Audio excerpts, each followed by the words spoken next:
tire check. At ito siya, merong dalawang, ito isa ito isa, oh, isa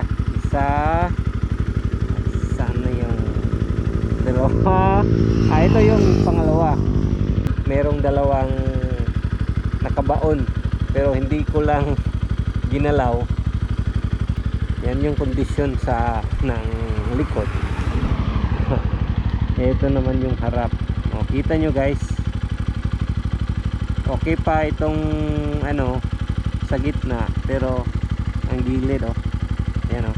Even though ganito na siya kanipis guys, goods pa rin to sa banking.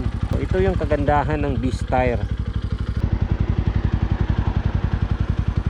Kasi nga out of budget tayo, minabuti ko na muna na mag try ng alternative na brand.